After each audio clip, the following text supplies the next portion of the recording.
అమ్మగారండి పాలు. చిచి ఇవాళ ఆదివారం కదా. అయ్యగారండి. Sir good morning sir. Very good morning. ఈ ఇంట్లో సండే వస్తే సంథింగ్ స్పెషల్ అండి. వంటల్లో కాదండి, ఇంటి పద్ధతుల్లో. వాళ్ళు వీళ్ళవుతారో, వీళ్ళు వాళ్ళవుతారో, ఎవరు ఎవరవుతారో మీరే చూడండి. ఈ చంద్రవంశ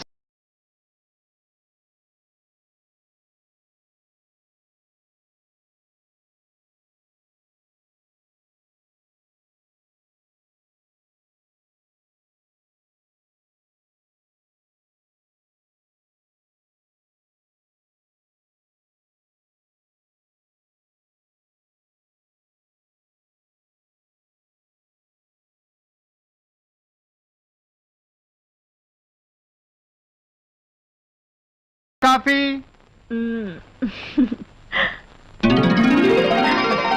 మార్నింగ్ సార్. Good morning. పండి.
Hello everybody.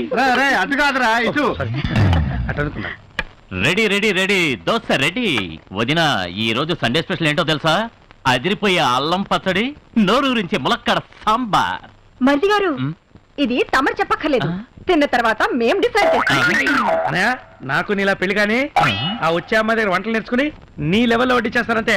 ఏమంటారు? మరైతే నేనెవరిని? అవును ఎవరు? బ్రదర్, నీ అర్థాంగి పెళ్ళై 3 ఏళ్ళైంది. బ్రెయిన్ లో ఫిక్స్ చేసుకోరా. అన్నయ్య, ఈ చిన్నానికి అన్ని విషయాలు మతిమరుపు గానీ బెడ్రూమ్ లోకి వెళ్తే మాత్రం మామూలుగా. కాస్త ఆగు. నీకు పెళ్లి అయితే గానీ బెడ్రూమ్ విషయాలు అర్థం కావు గానీ.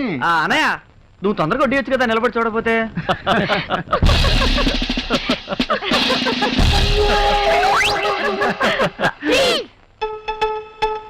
టిఫిన్ చేసేటప్పుడు ఫ్రీజ్ ఏంట్రా?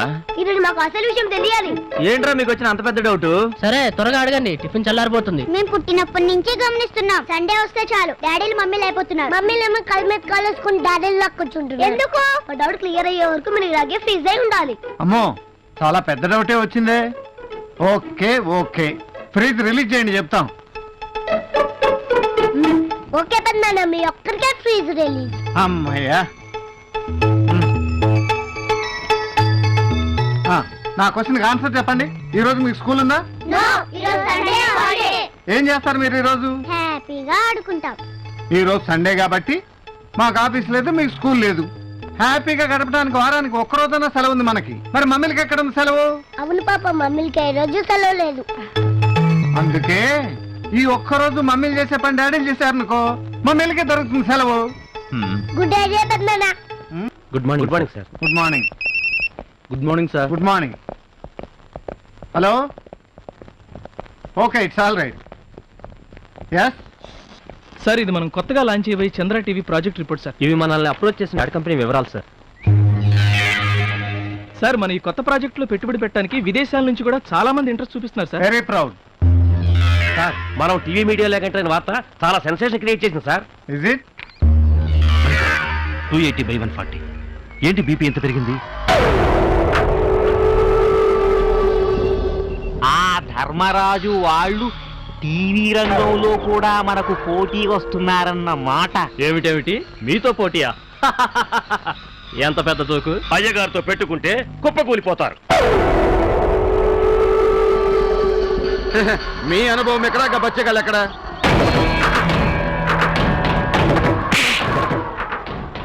శత్రువుల్ని తక్కువ అంచనా వేయకూడదన్నారు రాక్షస గురువు శుక్రాచార్యులు.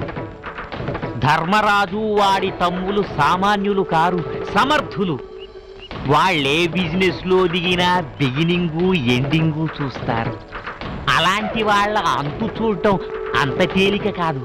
దానికి పద్మ వ్యూహం లాంటి వేసి కొట్టాలి. దానికి టైం రావాలి. Happy birthday to you. Happy birthday to you. Happy birthday to you. Happy birthday to you బాబాయ్. అంతే అనండి. బాబాయ్. ఇదిగో తమ్ముడు.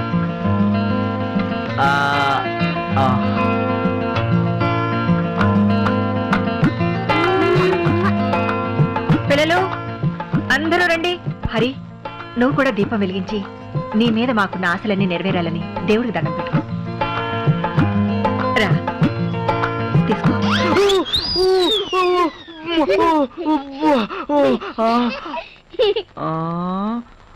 ఓన్ తల తోతున్నాలు నొప్పుల పుట్టగా నాకు మాటలు లావు.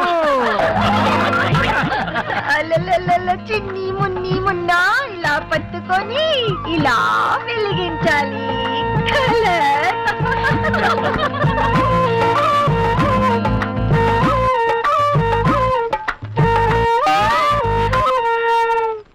శీఘ్రమేవ కళ్యాణ ప్రాప్తిరస్తు.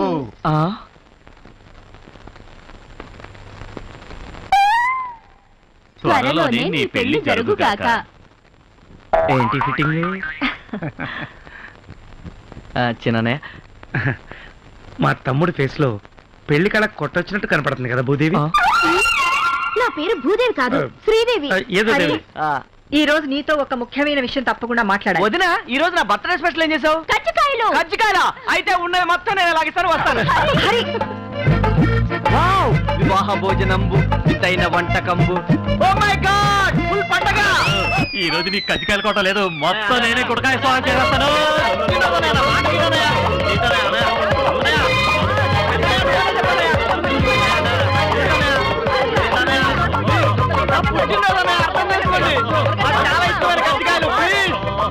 ఏమ్మా, కజ్జికాయలు చూస్తుంటే నోట్లో లాలాజలం ఊరిపోతుందా? అన్నయ్య ప్లీజ్ అన్నయ్య, ఇవ్వనయ్య.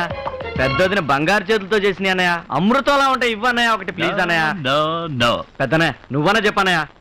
అసలు ఆ కజ్జికాయలు ఎత్తుకెళ్ళమని ప్లాన్ ఇచ్చిందేనేనరా, ఇప్పుడు ఇమ్మని ఎలా చెప్పను? ఓకే, నీకు కజ్జికాయలేగా కావాల్సింది. అవునదినా. నేను అడిగింది నువ్వు చెప్పేస్తే నీకు కావాల్సింది నీకేమని చెప్తాను. అడగండి, చెప్పేస్తాను. Very good. చెప్పేస్తానని కమిట్ అయిపోయాడు కదా హరిశ్చంద్రుడు. అన్న మాట పైన నిలబడతాడు. అడిగేసే వదినా, అడిగేసేయ్. ఓకే, పెళ్లికి అన్ని ఏర్పాట్లు చేశాం కదా, పెళ్లి వద్దని ఎందుకంటున్నావో చెప్పు. అది తర్వాత చెప్తాను కదా. త్వరగా చెప్పరా, ఈ కజ్జికాయలు చూస్తుంటే నా కడుపులో డోలు మోగిపోతోంది. నాకు కూడా అన్నయ్య. నీ కడుపున పడతా చెప్పాలి. ఆగండి. వీడి ప్రాబ్లం ఏంటో నాకు అర్థమైంది. ఎందుకు వద్దన్నాడు, మర్చిపోయి ఉంటాడు పాపం. మర్చిపోయేది మీరు బాబు నేను కాదు. మరైతే ఎందుకు చెప్పబోయే బాబు? ఈ రోజు కనుక చెప్పకపోతే ఎవ్వరం ఏమీ తినం. చెప్పేదాకా అందరం నిరాహార దీక్ష చేస్తాం. అన్నయ్య ఆ కజ్జికాయలన్నీ ఆయనకి ఇచ్చేసాయి, మొత్తం తినేస్తాడు. మనం ఉపవాసం ఉందాం. అంత మాట అనొద్దుదినా. మరైతే పెళ్ళెందుకు వద్దంటున్నావు చెప్పరా? ఆప్యాయతలతో, అనురాగాలతో, ఆనందాలతో, నవ్వులతో కళకళలాడుతూ ఉండే ఇల్లు ఎప్పటికీ ఇలాగే ఉండాలని, నా పెళ్లితో అవన్నీ దూరం కాకూడదని. అంటే నా పెళ్ళి కొత్త కోళ్ళు ఇంట్లో అడుగు పెడితే మనందరికీ మనశ్శాంతి లేకుండా పోతుందంటానయ్య. కష్టాలు, కన్నీళ్లు ఆ అమ్మాయితో పాటే కాపురానికి వచ్చేస్తాయట. మనందరం దూరం అయిపోతా ఉంటానయ్య. అందుకే మిమ్మల్ని అందరినీ వదిలి నేను ఉండలేనన్నయ్య. పిల్లల్ని వదిలిని, మిమ్మల్ని అందరినీ వదిలి నేను భరించలేనన్నయ్య. అందుకే నాకు ఈ పెళ్ళక్కర్లేదు. ఇదంతా ఎవరు చెప్పారా నీకు? జ్యోతిష్కుడనయ్య.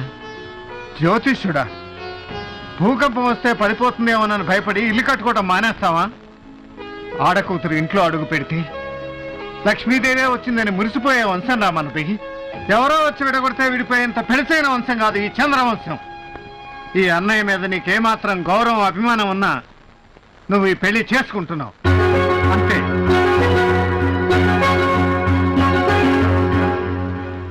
అలాగే అన్నయ్య. అన్నయ్య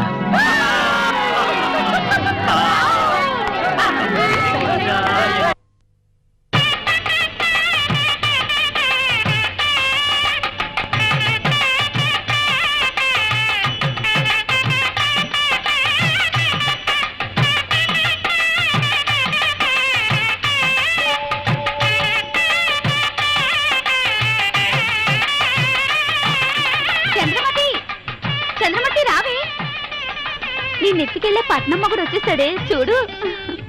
ఏమిటింత హడావిడి మామయ్య గారు? ఎందుకింత ఖర్చు చేస్తున్నారు? ఉన్నది ఒక్కటే కూతురు కదండి. అంటే ఇంకో కూతురు ఉంటే ఇందులో సగమే ఖర్చు చేసేవారా? చిన్నల్లుడు గారు మహాశిలిపండి. ఇదిగో బాబా, ఇంకో కూతురుంటే తప్పనిసరిగా దాన్ని నీకే కట్టబెట్టుండే. అంత లేదులే. నేను నీ కూతురు లాంటి దాన్ని కదా. కుర్రాడు బాగున్నాడు, పనిలో పని పసుపాడు కట్టించేసి. అంటే చమత్కారానికి సీరియస్ గా అంటేనా? ఏంటి మావయ్య గారు పంచి ఎత్తి పట్టారు? ఉత్తినే గాలాడుద్దని. ఆడాలంటే ఓ కైతాన్ ఫ్యాన్ తెచ్చి అక్కడ కట్టుకోవచ్చుగా.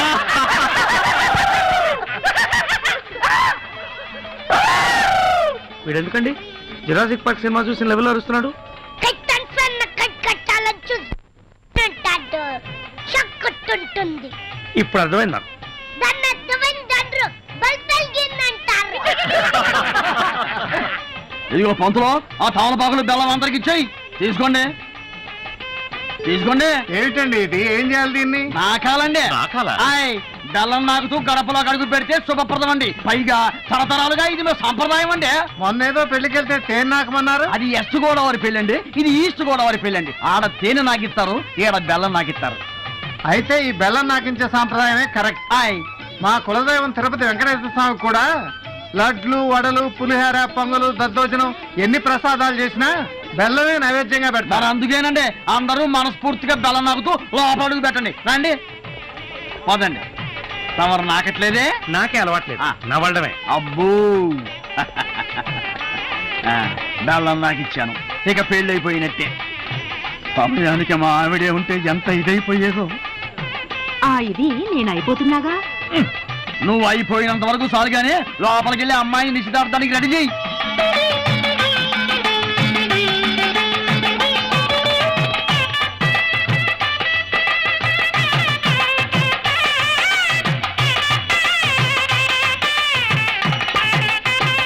అయ్యా, తాంబూలాలు పుచ్చుకునే ముందు అది ఇది అప్పుం పప్పు అమ్ముం బొమ్ము అనుకుంటే బెటర్ గా ఉంటుంది. అది ఇది అంటే ఏంటి? అదేనండి, కట్నాలు కానుకల గురించి వరదాకా మనం ఏమీ మాట్లాడుకోలేదు కదా, అది కూడా ఓ మాట నేసుకుంటే గొడవ ఉండదు కదా అని. చూడండి, మీకు ఇంతకు ముందే చెప్పాను, కొండలలో నెలకొన్న కోనేటి రాయుడు మా కులదైవం. మావన్నీ స్వామివారి పద్ధతులే. కొండల్లో నెలకొన్న కోనేటి రాయుడు అన్న పాట రాసింది అన్నమయ్య, అంతవరకు ఐడియా ఉందండి. కానీ తమరు చెప్పేది కొంచెం అర్థమయ్యి అర్థం కాక కథ తమరన్నయ్య మరి చెప్పండి. వెంకటేశ్వర స్వామి కూడా తన కళ్యాణాన్ని కట్నం తీసుకోలేదు కదా, అదే మా పద్ధతి. కట్నం తీసుకునే వాళ్ళ మా దృష్టిలో గింగిరి కాళ్ళు. ఆయ్. ఆడపిల్లలందరూ కలిసి అలాంటి అల్లులను తొక్కిపడేయాలి. అదే. ఇది మా సిద్ధాంతం. ఇది నాకు కూడా మీరు కట్నాలు లాంఛనాలు అన్నారనుకోండి, గొడవలు అయిపోతాయి. కానీ ఒక మాట అండి, ఆల్రెడీ మా అమ్మాయి కోసం మేము చేయించిన నగానట్రా తీసుకోకపోతే నిజంగానే గొడవ అయిపోతుంది. అట్టగాని ఆ సాకు ఈ సాకు పెట్టుకుని అమ్మాయిని పిలిపిస్తూ ఆలస్యం చేశారంటే గొడవలు మీద గొడవలు అయిపోతే అబ్బో ఇదేదో గొడవగానే ఉంది. ఇట్లాంటి చిన్న చిన్న వాటికి కూడా గొడవ పెట్టుకుంటారా ఏందండి? గొడవ అంటే అంత ఆత్రం ఎందుకండి? మీ అమ్మాయి కోసం అటు చూసి ఇటు చూసి మా మరిది గారికి కళ్ళు నొప్పులు పుడుతున్నాయి అందుకని. అవునవును, ఇంకా లేట్ చేస్తే మా మరిది గారు కొత్త టైప్ లో ఏదైనా గొడవ